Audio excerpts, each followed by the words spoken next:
क्या आपको कभी ऐसा महसूस हुआ है कि कोई आपसे कुछ कह रहा है, लेकिन असली मैसेज कुछ और ही है? या फिर कोई आपको अपनी बातों से मैनिपुलेट कर रहा है और आपको देर से समझ आता है? सोचिए, अगर आप लोगों के शब्दों के पीछे की असली सच्चाई समझ पाते, उनके हाव भाव से उनका इरादा जान सकते, तो आपकी लाइफ कितनी आसान हो जाती।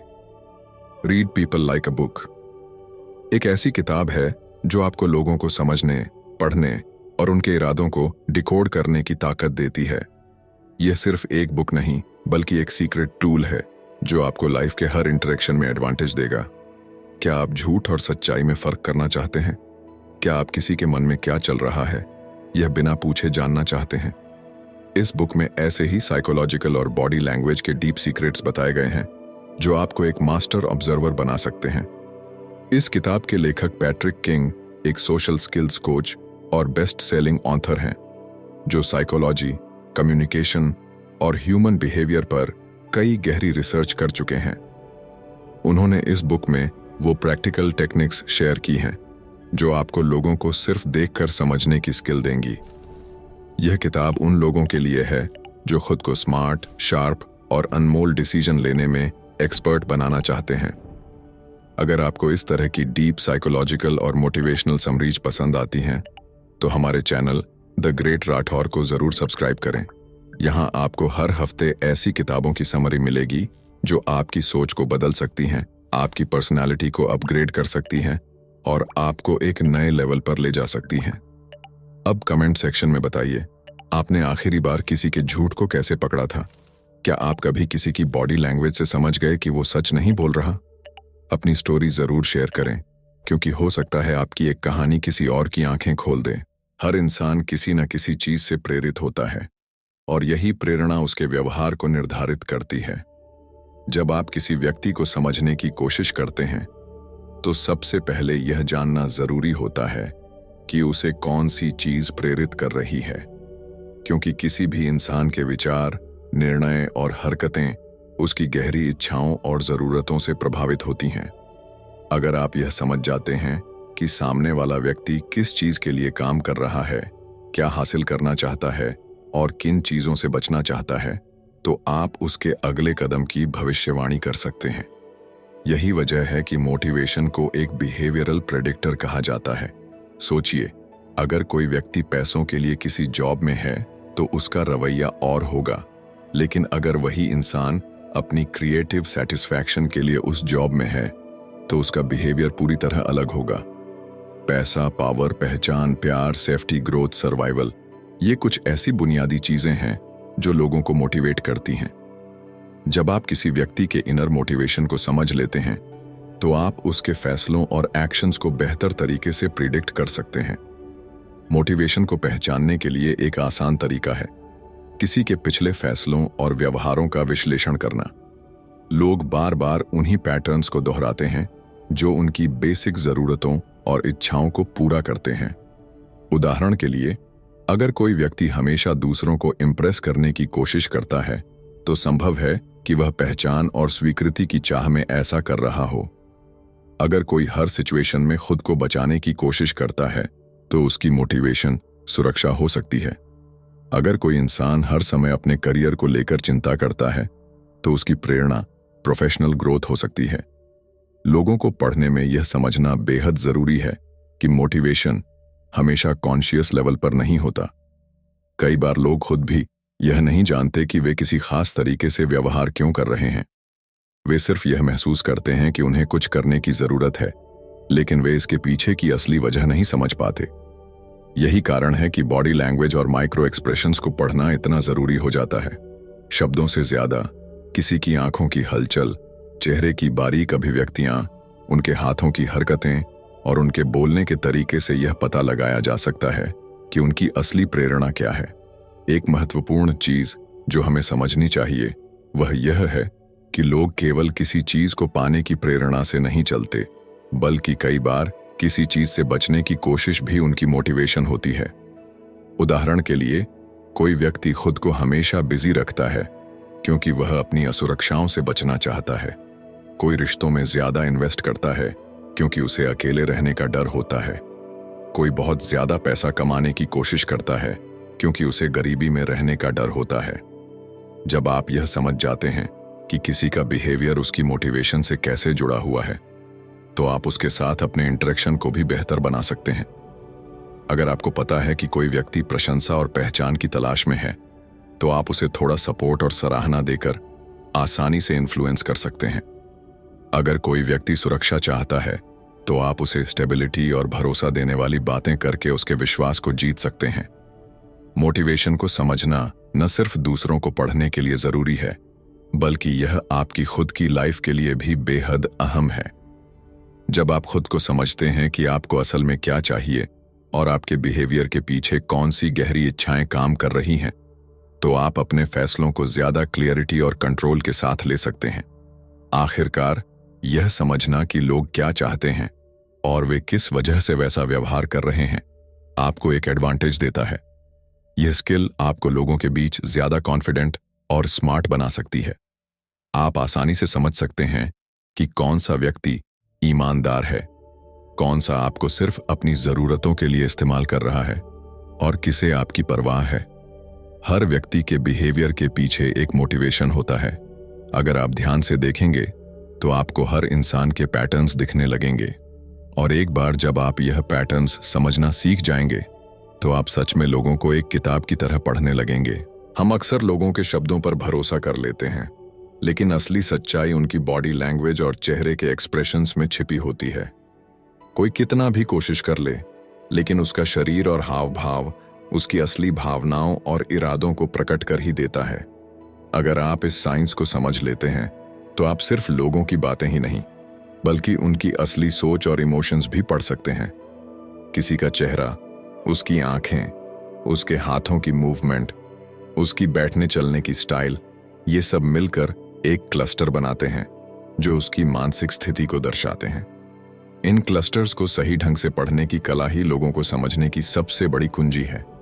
किसी भी व्यक्ति के चेहरे के एक्सप्रेशंस उसके इमोशंस का सबसे विश्वसनीय संकेत होते हैं। जब कोई खुश होता है, तो उसकी मुस्कान सिर्फ होंठों तक सीमित नहीं रहती, बल्कि उसकी आंखें भी चमकने लगती हैं। इसे डचेन स्माइल कहा जाता है, जो एक सच्ची खुशी का संकेत होती है। इसके विपरीत, जब कोई नकली मुस्कान देता है, तो उसकी आंखों में वह चमक नहीं होती। इसी तरह, जब कोई व्यक्ति गुस्से में होता है, तो उसकी भौहें सिकुड़ जाती हैं, होंठ टाइट हो जाते हैं और चेहरा तन जाता है। डर और चिंता के समय आंखें चौड़ी हो जाती हैं, पलकों की मूवमेंट तेज हो जाती है और होंठ हल्के से अलग हो सकते हैं। बॉडी लैंग्वेज भी उतनी ही महत्वपूर्ण होती है। जब कोई इंसान सहज महसूस करता है, तो उसका शरीर रिलैक्स रहता है, कंधे ढीले होते हैं और उसके हाथों की मूवमेंट नेचुरल होती है। लेकिन अगर कोई नर्वस या झूठ बोल रहा होता है, तो उसके शरीर की भाषा बदल जाती है। जैसे बार बार गला साफ करना, आंखें इधर उधर घुमाना, अपने कपड़ों या बालों को बार बार एडजस्ट करना, ये सब बेचैनी के संकेत हो सकते हैं। जब कोई व्यक्ति अपनी बाहें सीने पर क्रॉस कर लेता है, तो यह संकेत हो सकता है कि वह डिफेंसिव है या बातचीत में सहज महसूस नहीं कर रहा। अगर कोई लगातार अपने हाथों को मल रहा है या उंगलियां चटका रहा है, तो यह तनाव का संकेत हो सकता है। शरीर और चेहरे के संकेतों को सही से पढ़ने के लिए हमें क्लस्टर्स पर ध्यान देना जरूरी है। एक अकेला संकेत हमेशा सटीक जानकारी नहीं देता, लेकिन जब एक साथ कई संकेत दिखाई देते हैं, तो वे मिलकर एक स्पष्ट संदेश देते हैं। उदाहरण के लिए, अगर कोई व्यक्ति मुस्कुरा रहा है, लेकिन उसकी आंखें उदासी दिखा रही हैं, तो यह समझना आसान हो जाता है कि उसकी खुशी केवल बाहरी दिखावा है। इसी तरह, अगर कोई व्यक्ति आंखें मिलाकर बात कर रहा है, लेकिन उसके पैर धीरे धीरे दरवाजे की तरफ मुड़ रहे हैं, तो इसका मतलब है कि वह बातचीत खत्म करना चाहता है। लोगों के झूठ पकड़ने में भी बॉडी लैंग्वेज एक बहुत बड़ा रोल निभाती है। जब कोई झूठ बोलता है, तो उसका दिमाग ऑटोमेटिकली स्ट्रेस में आ जाता है, जिससे शरीर में कुछ बदलाव होते हैं। झूठ बोलते समय लोग अक्सर ज्यादा झिझकते हैं, उनकी आवाज थोड़ी बदल सकती है, वे जरूरत से ज्यादा या जरूरत से कम हाव भाव दिखा सकते हैं। वे अपने चेहरे या गर्दन को बार बार छू सकते हैं, खासकर जब उनसे कोई कठिन सवाल पूछा जाता है। उनके बोलने की गति या तो बहुत तेज हो सकती है या फिर बहुत धीमी। कई बार लोग झूठ बोलते हुए अनजाने में अपने होंठ दबा लेते हैं, मानो वे कुछ छिपाने की कोशिश कर रहे हों। लेकिन यह ध्यान रखना जरूरी है कि कोई भी सिंगल सिग्नल हमेशा 100% सही नहीं होता।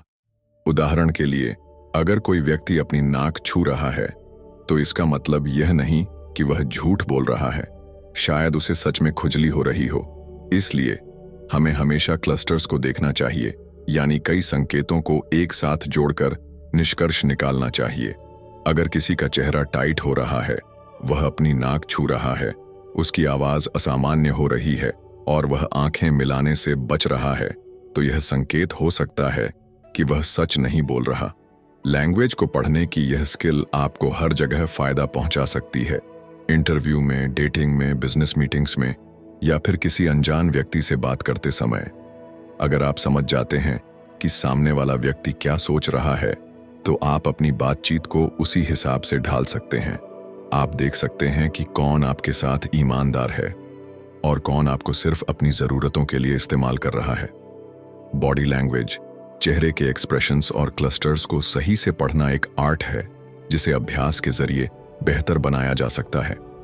जब आप इस पर ध्यान देना शुरू करेंगे तो आपको धीरे धीरे यह समझ में आने लगेगा कि लोग क्या कह रहे हैं और असल में क्या सोच रहे हैं। यह स्किल न केवल आपको लोगों को समझने में मदद करेगी, बल्कि आपको एक प्रभावशाली कम्युनिकेटर भी बनाएगी। जब आप किसी की बॉडी लैंग्वेज को डिकोड करना सीख जाते हैं, तो आप सचमुच लोगों को एक खुली किताब की तरह पढ़ सकते हैं। हर इंसान का व्यक्तित्व अलग होता है और यही उसकी सोच, व्यवहार और फैसलों को प्रभावित करता है। व्यक्तित्व विज्ञान यह समझने की कोशिश करता है कि कोई व्यक्ति किस तरह से सोचता है, महसूस करता है और दुनिया के साथ इंटरैक्ट करता है। जब आप किसी के व्यक्तित्व को पहचान लेते हैं, तो आप उसके स्वभाव, पसंद नापसंद और निर्णय लेने के तरीकों को बेहतर ढंग से समझ सकते हैं। इससे न केवल आप लोगों को पढ़ने में माहिर बनते हैं, बल्कि आपके रिश्ते भी बेहतर होते हैं और आपकी कम्युनिकेशन स्किल्स भी मजबूत होती हैं। व्यक्तित्व को समझने के लिए कई अलग अलग साइकोलॉजिकल मॉडल्स बनाए गए हैं। इनमें से सबसे लोकप्रिय है बिग 5 पर्सनैलिटी ट्रेट्स मॉडल, जिसमें 5 मुख्य पहलू होते हैं। ओपननेस, नए अनुभवों के लिए खुलापन; कॉन्शियंशियसनेस, अनुशासन और जिम्मेदारी; एक्स्ट्रावर्जन, सामाजिकता; एग्रीएबलनेस, सहयोगिता; और न्यूरोटिसिज्म, इमोशनल स्टेबिलिटी। किसी व्यक्ति में ये पांचों गुण अलग अलग स्तरों पर मौजूद होते हैं और इनका कॉम्बिनेशन ही उसकी अनोखी पर्सनैलिटी बनाता है।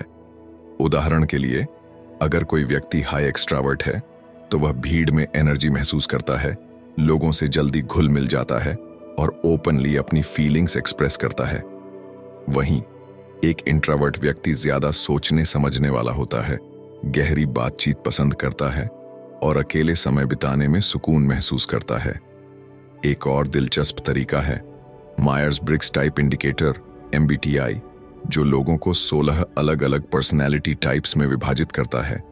यह 4 मुख्य फैक्टर्स पर आधारित होता है: एक्सट्रावर्जन बनाम इंट्रोवर्जन, सेंसिंग बनाम इंट्यूशन, थिंकिंग बनाम फीलिंग और जजिंग बनाम परसीविंग।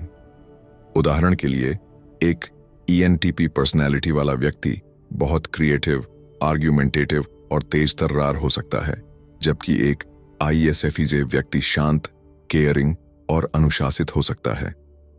इन पर्सनैलिटी टाइप्स को समझकर आप अंदाजा लगा सकते हैं कि कोई व्यक्ति कैसे सोचता है, कैसे निर्णय लेता है और किन परिस्थितियों में कैसा व्यवहार करेगा। व्यक्तित्व सिर्फ जन्मजात गुणों से नहीं बनता, बल्कि हमारे अनुभव, परवरिश और वातावरण का भी इस पर गहरा असर पड़ता है। कोई व्यक्ति बचपन से ही बहुत कॉन्फिडेंट हो सकता है, लेकिन अगर उसे बार बार असफलताओं का सामना करना पड़े, तो हो सकता है कि उसका आत्मविश्वास धीरे धीरे कम हो जाए। इसी तरह कोई व्यक्ति बचपन में शर्मीला हो सकता है, लेकिन अगर उसे सही माहौल और अवसर मिले, तो वह समय के साथ ज्यादा सोशल और एक्सप्रेसिव बन सकता है।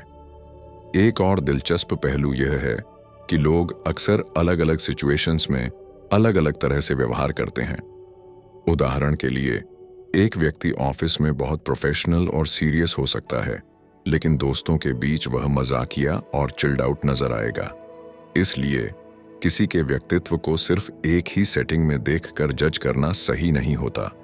हमें यह देखना चाहिए कि वह विभिन्न परिस्थितियों में किस तरह का व्यवहार करता है और क्या उसमें कोई खास पैटर्न है। लोगों को पढ़ने में यह समझना बहुत जरूरी है कि व्यक्तित्व स्थिर नहीं होता। यह समय के साथ बदल सकता है और विकसित हो सकता है। किसी व्यक्ति के जीवन में आने वाली घटनाएं, संघर्ष, उपलब्धियां और सीखने के अनुभव उसके व्यक्तित्व में बदलाव ला सकते हैं। उदाहरण के लिए, कोई व्यक्ति जो शुरू में बहुत इंट्रोवर्ट था, वह अपने करियर में ग्रोथ के लिए एक्सट्रावर्ट बनने की कोशिश कर सकता है। कोई व्यक्ति जो पहले बहुत नर्वस और अनिश्चित था, वह खुद पर काम करके ज्यादा आत्मविश्वासी बन सकता है। व्यक्तित्व को समझने की यह कला सिर्फ आपको दूसरों को पढ़ने में मदद नहीं करती, बल्कि यह आपको खुद को भी बेहतर तरीके से समझने का मौका देती है। जब आप जानते हैं कि आपकी अपनी पर्सनैलिटी कैसी है, आपकी ताकतें क्या हैं और आपकी कमजोरियां क्या हैं, तो आप अपने करियर, रिश्तों और पर्सनल डेवलपमेंट में ज्यादा अच्छे फैसले ले सकते हैं। इसके अलावा, अगर आप दूसरों की पर्सनैलिटी को समझ लेते हैं, तो आपके रिश्ते ज्यादा हेल्दी और हार्मोनियस बन सकते हैं। उदाहरण के लिए, अगर आपको पता है कि आपका कोई दोस्त बहुत सेंसिटिव है, तो आप उसके साथ अपने शब्दों का चुनाव ज्यादा सावधानी से करेंगे। अगर आपका कोई सहयोगी बहुत लॉजिकल और फैक्ट ओरिएंटेड है, तो आप उससे भावनाओं के बजाय डेटा और तर्क के आधार पर बातचीत करेंगे। अंत में, व्यक्तित्व विज्ञान और टाइपोलॉजी हमें यह सिखाती है कि हर इंसान अलग होता है और उसे उसी की अनूठी पर्सनैलिटी के आधार पर समझना चाहिए। जब आप इस स्किल को डेवलप कर लेते हैं, तो आप न केवल लोगों को एक किताब की तरह पढ़ सकते हैं, बल्कि उनके साथ अपने रिश्ते भी मजबूत बना सकते हैं। झूठ बोलना इंसानी स्वभाव का एक हिस्सा है और यह कोई नई चीज नहीं है। बचपन से ही लोग सच को थोड़ा घुमा फिरा कर कहना सीख जाते हैं। लेकिन क्या झूठ पकड़ना संभव है? हाँ, अगर आप सही साइंस और संकेतों को पहचानना जानते हैं, तो आप यह समझ सकते हैं कि सामने वाला व्यक्ति सच बोल रहा है या नहीं। हालांकि झूठ पकड़ना उतना आसान नहीं है जितना फिल्मों में दिखाया जाता है। यह एक कला और विज्ञान दोनों है, जिसमें सिर्फ बॉडी लैंग्वेज ही नहीं, बल्कि इंसान की माइक्रो एक्सप्रेशंस, बोलने का तरीका और सिचुएशन को ध्यान में रखना भी जरूरी होता है। झूठ पकड़ने का सबसे पहला संकेत व्यक्ति का व्यवहारिक बदलाव होता है। जब कोई व्यक्ति झूठ बोलता है, तो उसका दिमाग तनाव में आ जाता है, क्योंकि उसे सच को छिपाने के लिए एक नई कहानी बनानी होती है। यह मानसिक दबाव उसकी बॉडी लैंग्वेज और बोलने के तरीके में दिखने लगता है। उदाहरण के लिए, अगर कोई आम तौर पर आत्मविश्वास से बात करता है, लेकिन अचानक से वह हिचकिचाने लगे, आंखें चुराने लगे या बार बार अपने चेहरे या गर्दन को छूने लगे, तो यह संकेत हो सकता है कि वह कुछ छिपा रहा है। इसी तरह, अगर कोई व्यक्ति बिना किसी कारण के ज्यादा डिटेल्स देने लगे, तो यह भी एक रेड फ्लैग हो सकता है। कई बार लोग अपने झूठ को ज्यादा विश्वसनीय बनाने के लिए अतिरिक्त जानकारी जोड़ने लगते हैं, ताकि सामने वाला उन पर शक न करे। आंखों की मूवमेंट भी एक महत्वपूर्ण संकेत हो सकती है, लेकिन यह गलत भी साबित हो सकती है अगर इसे अकेले ही झूठ पकड़ने के लिए इस्तेमाल किया जाए। पुरानी मान्यता है कि अगर कोई व्यक्ति झूठ बोल रहा हो, तो वह आंखें मिलाने से बचेगा, लेकिन यह हमेशा सच नहीं होता। कई बार अनुभवी झूठे व्यक्ति आंखों में देखकर ही झूठ बोलते हैं, ताकि वे ज्यादा विश्वसनीय लगे। हालांकि कुछ लोग झूठ बोलते समय बार बार आंखें झपकाने लगते हैं या उनकी आंखों की मूवमेंट असामान्य हो जाती है। आवाज और बोलने की गति भी झूठ पकड़ने में मदद कर सकती है। जब कोई व्यक्ति झूठ बोल रहा होता है, तो उसकी आवाज थोड़ी असामान्य हो सकती है, या तो बहुत तेज हो जाएगी या फिर बहुत धीमी। कुछ लोग झूठ बोलते समय अनजाने में अपनी आवाज की टोन बदल लेते हैं। वहीं अगर कोई व्यक्ति अचानक से लंबा पॉज लेने लगे या बार बार अपनी बात रिपीट करने लगे, तो यह भी एक संकेत हो सकता है कि वह सच छुपाने की कोशिश कर रहा है। बॉडी लैंग्वेज और हाव भाव के अलावा बातचीत के दौरान दिए गए बयान और उनकी संगति भी झूठ पकड़ने में अहम भूमिका निभाते हैं। अगर कोई व्यक्ति बार बार अपनी बात बदल रहा है या पहले दिए गए जवाबों से विरोधाभास दिखा रहा है, तो यह संकेत हो सकता है कि वह सच्चाई से दूर जा रहा है। झूठे लोग अक्सर अपनी बातों में अधिक अस्पष्टता रखते हैं वे सीधी जानकारी देने के बजाय गोलमोल बातें करने लगते हैं। वे कोशिश करते हैं कि बातचीत को जल्दी से खत्म किया जाए या फिर विषय बदल दिया जाए ताकि उन पर ज्यादा सवाल न किए जाएं। लेकिन झूठ पकड़ने की यह कला पूरी तरह से सटीक नहीं होती। सबसे बड़ी गलती जो लोग करते हैं वह यह है कि वे किसी एक सिग्नल को देखकर ही निष्कर्ष पर पहुंच जाते हैं। झूठ को समझने के लिए हमेशा एक पूरे पैटर्न पर ध्यान देना जरूरी होता है, न कि किसी एक इशारे पर। किसी व्यक्ति का नर्वस होना यह साबित नहीं करता कि वह झूठ बोल रहा है। हो सकता है वह स्वाभाविक रूप से घबराने वाला व्यक्ति हो या उस समय किसी अन्य वजह से तनाव में हो।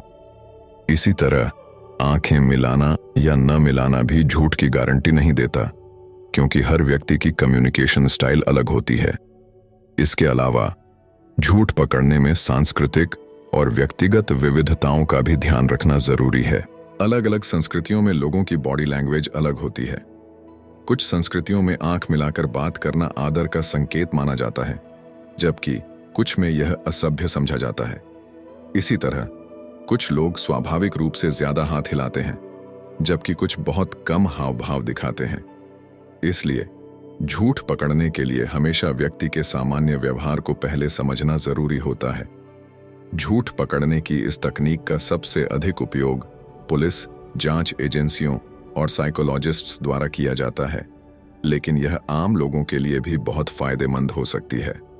अगर आप एक बिजनेस मीटिंग में हैं और देखना चाहते हैं कि सामने वाला क्लाइंट सच बोल रहा है या नहीं, तो आप उसकी बॉडी लैंग्वेज और आवाज के पैटर्न पर ध्यान देकर अंदाजा लगा सकते हैं। अगर आप किसी दोस्त या रिश्तेदार के व्यवहार में बदलाव देख रहे हैं और यह समझना चाहते हैं कि वे कोई बात छुपा रहे हैं या नहीं, तो यह स्किल आपकी मदद कर सकती है। हालांकि यह याद रखना जरूरी है कि झूठ पकड़ने का कोई भी तरीका 100% सटीक नहीं होता। कोई व्यक्ति घबराहट में झूठ नहीं बल्कि सच भी बोल सकता है। कोई एक्सपर्ट झूठा व्यक्ति इतनी सफाई से झूठ बोल सकता है कि आपको कोई भी संकेत न मिले। इसलिए झूठ पकड़ने का सबसे अच्छा तरीका यह है कि आप व्यक्ति की सामान्य आदतों को पहले समझें और फिर किसी बदलाव पर गौर करें। किसी नतीजे पर पहुंचने से पहले सभी संकेतों को एक साथ जोड़कर देखें। झूठ पकड़ने की कला आपको न केवल लोगों को बेहतर समझने में मदद करेगी, बल्कि यह आपकी खुद की ऑब्जर्वेशन स्किल को भी मजबूत करेगी। यह आपको ज्यादा सतर्क बनाएगी और आपको उन स्थितियों से बचने में मदद करेगी जहां लोग आपको मैनिपुलेट करने की कोशिश कर सकते हैं। लेकिन इस स्किल को सही ढंग से इस्तेमाल करना भी उतना ही जरूरी है। किसी को झूठा करार देने से पहले हर संकेत और सिचुएशन का सही आकलन करना जरूरी होता है, ताकि कोई गलतफहमी न हो। दुनिया में सबसे शार्प और सफल लोग वे होते हैं जो चीजों को सिर्फ देखते नहीं बल्कि गहराई से ऑब्जर्व करते हैं। अवलोकन की शक्ति आपको उन चीजों को देखने की क्षमता देती है जो आमतौर पर लोगों की नजरों से छूट जाती हैं। यह केवल आंखों से देखना नहीं बल्कि दिमाग से समझने की प्रक्रिया है। अगर आप इस स्किल में मास्टर बन जाते हैं तो आप दूसरों के व्यवहार, उनकी सोच और इरादों को आसानी से समझ सकते हैं। यह स्किल आपको लाइफ के हर क्षेत्र में एडवांटेज देती है, चाहे वह बिजनेस हो, रिलेशनशिप हो या फिर डेली इंटरैक्शन। ऑब्जर्वेशन का असली मतलब यह है कि आप सिर्फ सतही चीजों पर ध्यान न दें बल्कि उनके पीछे के पैटर्न को पहचानें। जब आप किसी से बातचीत कर रहे होते हैं तो उसके शब्दों से ज्यादा उसके हाव भाव, टोन और एक्सप्रेशंस को नोटिस करें। कई बार लोग वह नहीं कहते जो वे वास्तव में महसूस कर रहे होते हैं, लेकिन उनकी बॉडी लैंग्वेज और माइक्रो एक्सप्रेशंस उनकी असली फीलिंग्स को जाहिर कर देते हैं। जब आप गौर से देखना और सुनना शुरू करते हैं तो आपको महसूस होगा कि हर व्यक्ति अपने बारे में बहुत कुछ अनजाने में बता देता है। सबसे पहले, अगर आप किसी व्यक्ति के बारे में ज्यादा जानना चाहते हैं तो उसके सामान्य व्यवहार को समझें। हर इंसान का एक बेसलाइन बिहेवियर होता है, यानी वह कैसे आमतौर पर व्यवहार करता है जब वह रिलैक्स होता है। अगर आप इस बेसलाइन को पहचान लेंगे तो आपको यह समझने में आसानी होगी कि कब कोई व्यक्ति घबराया हुआ है, झूठ बोल रहा है या किसी बात को छिपाने की कोशिश कर रहा है। उदाहरण के लिए, अगर कोई व्यक्ति आमतौर पर बहुत आत्मविश्वास से बात करता है लेकिन अचानक से वह आंखें चुराने लगे या उसकी आवाज धीमी हो जाए तो यह संकेत हो सकता है कि वह कुछ छिपा रहा है। ऑब्जर्वेशन की एक खासियत यह भी है कि यह आपको लोगों की आदतों और पैटर्न को समझने में मदद करता है। हर व्यक्ति कुछ न कुछ रिपीट करता है। उनके बोलने का तरीका, उनके चलने का तरीका, उनके हाथ हिलाने का पैटर्न। और जब आप इन चीजों को नोटिस करना शुरू करते हैं तो आपको यह समझने में आसानी होगी कि वे कब असामान्य व्यवहार कर रहे हैं। यह स्किल आपको झूठ पकड़ने, दूसरों की असली फीलिंग्स समझने और यहां तक कि लोगों की जरूरतें समझने में भी मदद कर सकती हैं। अवलोकन की शक्ति का सबसे बड़ा फायदा यह है कि यह आपको ज्यादा अलर्ट और अवेयर बना देता है। कई बार हम चीजों को देख तो लेते हैं लेकिन उन पर ध्यान नहीं देते। मान लीजिए कि आप किसी नए माहौल में जाते हैं। अगर आप ऑब्जर्वेशन स्किल को डेवलप कर चुके हैं तो आप वहां के लोगों के मूड, उनके बातचीत के तरीकों और वहां की एनर्जी को जल्दी पकड़ सकते हैं। यह आपको यह समझने में मदद करेगा कि वहां कैसा व्यवहार करना सही रहेगा और किस तरह के लोग आपसे क्या उम्मीद कर रहे हैं। ऑब्जर्वेशन सिर्फ दूसरों को समझने में ही नहीं बल्कि खुद को सुधारने में भी मदद करता है। जब आप यह समझने लगते हैं कि लोग आपकी बॉडी लैंग्वेज, आपके हाव भाव और आपकी एनर्जी से क्या महसूस कर रहे हैं तो आप खुद को और ज्यादा प्रभावी बना सकते हैं। उदाहरण के लिए, अगर आप नोटिस करते हैं कि जब आप किसी से बात करते हैं तो वह जल्दी से बोर हो जाता है तो आप अपने कम्युनिकेशन स्टाइल को बेहतर बना सकते हैं। यह स्किल प्रोफेशनल लाइफ में भी बहुत काम आती है। अगर आप एक लीडर हैं तो आपको यह समझने की जरूरत होती है कि आपकी टीम क्या महसूस कर रही है, उनके अंदर कौन से डर और उम्मीदें हैं। अगर आप एक सेल्स पर्सन हैं तो आपको अपने कस्टमर की बॉडी लैंग्वेज से यह समझने की जरूरत होती है कि वे सच में आपकी प्रोडक्ट में इंटरेस्टेड हैं या सिर्फ दिखावा कर रहे हैं। सबसे इंटरेस्टिंग बात यह है कि अवलोकन की शक्ति आपको आने वाली चीजों का अंदाजा लगाने में भी मदद कर सकती है। जब आप पैटर्न्स को समझने लगते हैं तो आप यह अंदाजा लगा सकते हैं कि कोई व्यक्ति आगे क्या करने वाला है। मान लीजिए कि आपके ऑफिस में कोई व्यक्ति हमेशा किसी नए प्रोजेक्ट से पहले बहुत ज्यादा एक्साइटेड दिखता है, लेकिन जैसे ही प्रोजेक्ट शुरू होता है उसका जोश कम होने लगता है। अगर आपने इस पैटर्न को समझ लिया है तो आप पहले से ही प्लान बना सकते हैं कि उसे ज्यादा मोटिवेटेड कैसे रखा जाए। इस स्किल को डेवलप करने के लिए आपको खुद को ज्यादा अवेयर बनाना होगा। हर दिन अपने आसपास की चीजों को ध्यान से देखने की आदत डालें। लोगों के हाव भाव, उनकी टोन, उनकी आंखों की मूवमेंट और उनके बोलने के तरीके को गौर से देखें। जब आप इस पर ध्यान देना शुरू करेंगे तो आपको एहसास होगा कि लोग अपने शब्दों से ज्यादा अपनी बॉडी लैंग्वेज से कम्युनिकेट करते हैं। इसके अलावा जब आप किसी भी सिचुएशन को ऑब्जर्व करें तो उसमें अपनी भावनाओं को कम से कम रखने की कोशिश करें। कई बार हम किसी व्यक्ति के व्यवहार को अपने अनुभवों और सोच के आधार पर जज करने लगते हैं, जिससे हमारी ऑब्जर्वेशन गलत हो सकती है। इसलिए चीजों को तटस्थ नजरिए से देखें और जितना हो सके खुद को शांत और ओपन माइंडेड रखें। ऑब्जर्वेशन की शक्ति आपको ज्यादा प्रभावशाली बना सकती है। यह आपको उन चीजों को देखने की क्षमता देती है जो आमतौर पर छूट जाती हैं। यह न केवल आपको दूसरों को बेहतर समझने में मदद करती है बल्कि खुद को भी बेहतर बनाने का मौका देती है। जब आप अपने आसपास की दुनिया को गहराई से देखना और समझना सीख जाते हैं तो आपके फैसले ज्यादा मजबूत होते हैं, आपकी बातचीत ज्यादा प्रभावी होती है और आप उन लोगों से भी आगे निकल जाते हैं जो चीजों को सिर्फ सतही तौर पर देखते हैं। दुनिया में हर इंसान कुछ ना कुछ कह रहा होता है, लेकिन बहुत कम लोग होते हैं जो असली मैसेज को समझ पाते हैं। Read people like a book आपको यह ताकत देती है कि आप सिर्फ शब्दों पर नहीं बल्कि लोगों के हाव भाव, बॉडी लैंग्वेज और माइक्रो एक्सप्रेशंस पर ध्यान दें और उनके असली इरादों को समझें।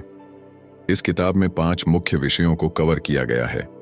सबसे पहले, motivation as a behavioural predictor हमें यह सिखाता है कि किसी व्यक्ति की प्रेरणाएं कैसे उसके भविष्य के कार्यों की भविष्यवाणी कर सकती हैं। फिर the body, dead face and clusters अध्याय हमें यह समझने में मदद करता है कि शरीर की भाषा और चेहरे के एक्सप्रेशंस के जरिए लोगों की असली भावनाएं कैसे जानी जा सकती हैं। तीसरे अध्याय, personality science and typology main व्यक्तित्व विज्ञान पर चर्चा की गई है, जिससे हमें यह पता चलता है कि अलग अलग व्यक्तित्व के लोग कैसे सोचते और व्यवहार करते हैं। फिर आता है लाई डिटेक्शन 101, जो हमें झूठ पकड़ने की टेक्निक्स और उनसे जुड़ी सावधानियों के बारे में बताता है। और आखिर में using the power of observation हमें यह सिखाता है कि कैसे अवलोकन की शक्ति से हम लोगों के व्यवहार को डिकोड कर सकते हैं और अपने आसपास की दुनिया को बेहतर समझ सकते हैं। अगर आप भी लोगों की बातों के पीछे छिपी असली सच्चाई को समझना चाहते हैं, माइंड रीडिंग जैसी ऑब्जर्वेशनल स्किल्स में माहिर बनना चाहते हैं, तो द ग्रेट राठौर चैनल को अभी सब्सक्राइब करें। यहाँ आपको हर हफ्ते ऐसी किताबों की समरी मिलेगी जो आपकी सोच को शार्प और लाइफ को पावरफुल बना देंगी। कमेंट में बताइए, क्या आपने कभी किसी के हाव भाव से उसकी असली नीयत का अंदाजा लगाया है?